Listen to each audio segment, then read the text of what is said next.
Good evening. It's my intention that everyone has had a positive, productive, confident, successful, faith filled, energizing,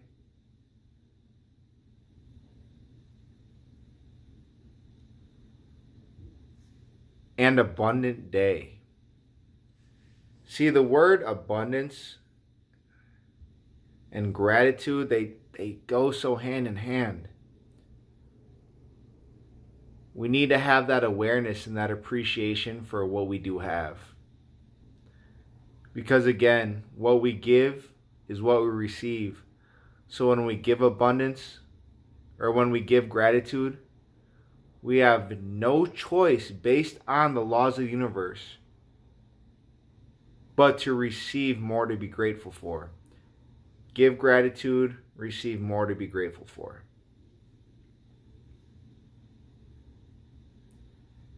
And there is so much to be grateful for. Please, when we wake up, one of the best things we can do is count our blessings.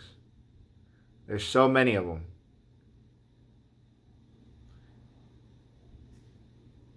Your body is a miracle alone.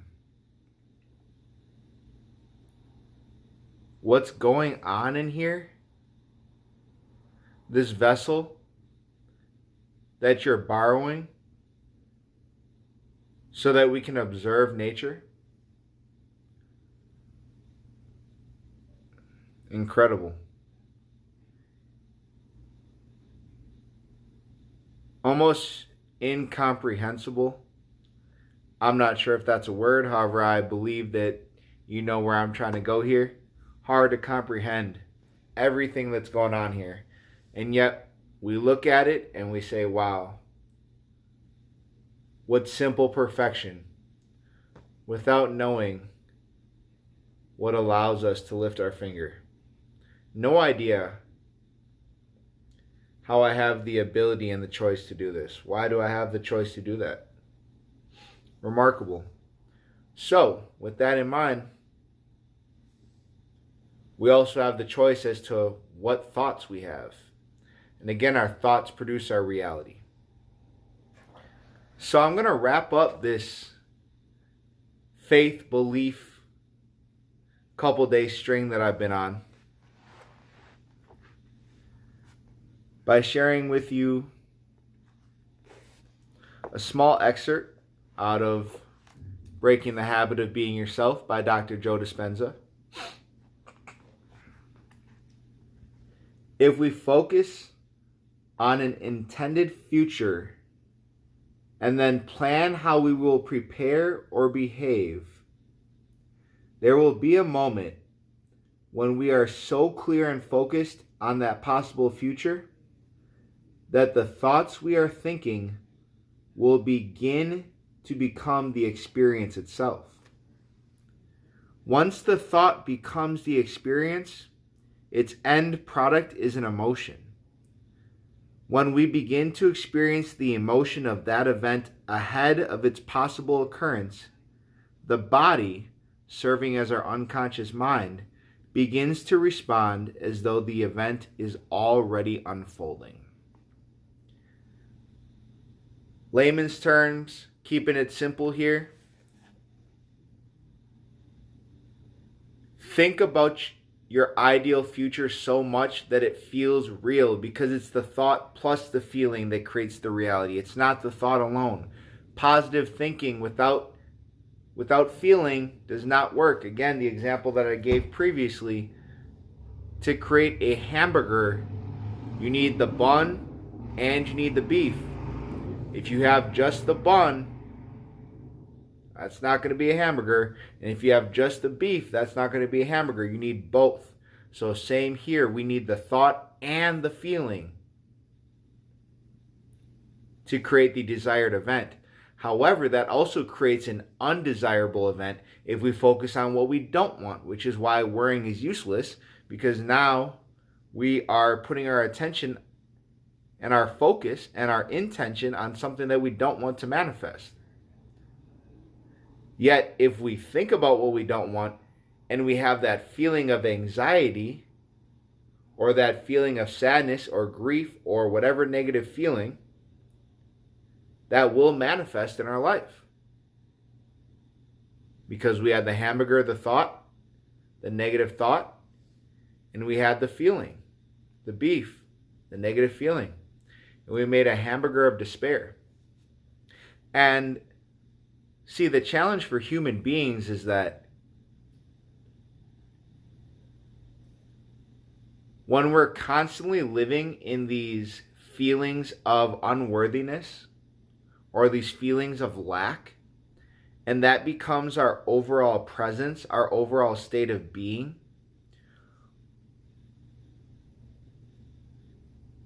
our body is negatively impacted by that, because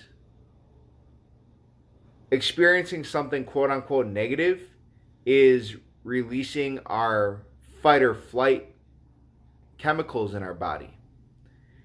And the fight or flight system was designed to be short. So, for example, if we have a deer that's getting chased by a pack of coyotes, that deer was pleasantly in homeostasis, in balance, enjoying grazing on the grass. These coyotes come and are about to hunt this deer. Now the deer is in fight or flight, running away. Now when the deer gets away, 30 minutes have passed. The deer is no longer in fight or flight. It's now back in homeostasis, back in balance, back in relaxation, back in peace, back in flow. And the deer no longer has the thought of remembering what it had just experienced. The deer just naturally is flowing and naturally going into each situation. Our challenge is that when somebody cuts us off in traffic, we remember it 30 minutes later and allow that to continue to bother our mood. When we go through a breakup with a spouse, with our dating partner, we may allow that to affect us for 6 months. And now our body is in that fight or flight, constantly releasing stress hormones into the body.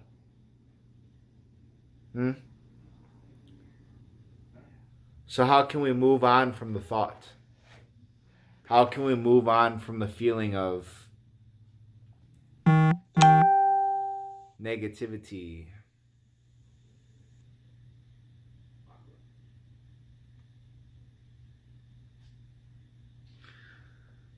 So I'm about to have the opportunity tomorrow to get to dive deeper into this. I thought this book was going to take a while because it's 300 pages and I'm already through 100. So I'd like to wrap up today by sharing this.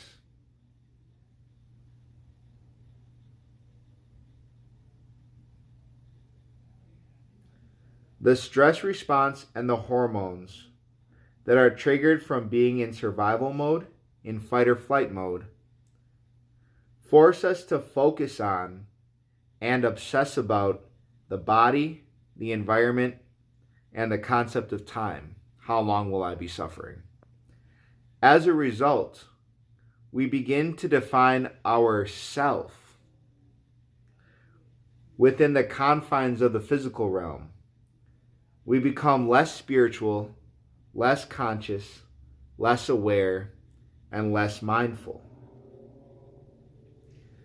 Living in survival causes us to focus on the 0.00001, can't even see percent, instead of the 99.99999% of reality.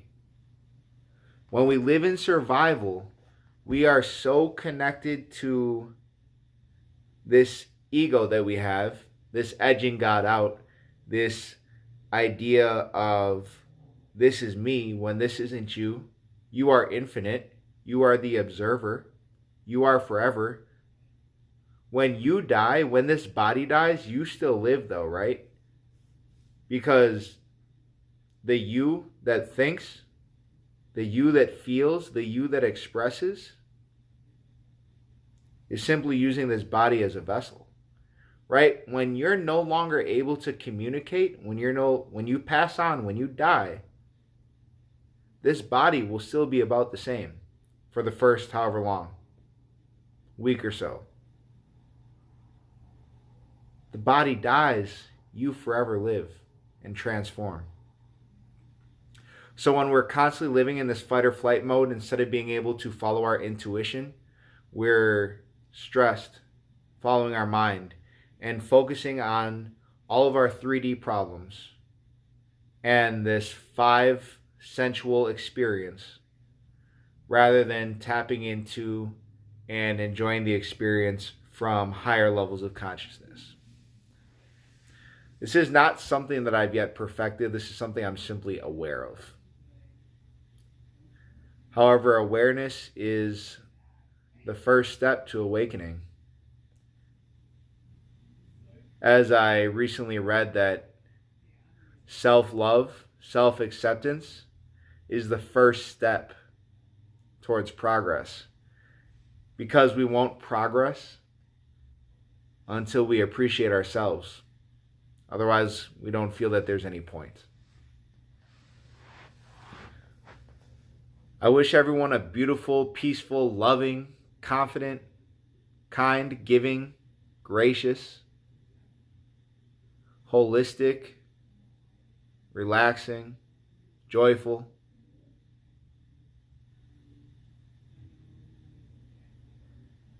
and enticing evening. May it be an experience that you've never maybe noticed before.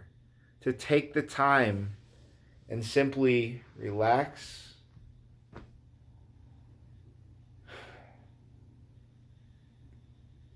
and look for who you are from the inside out.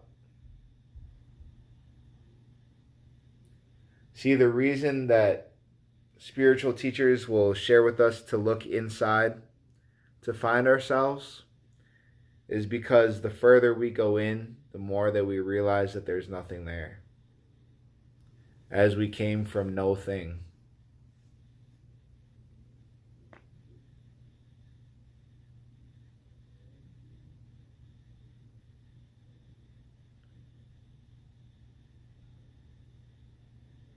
We live in this 3D world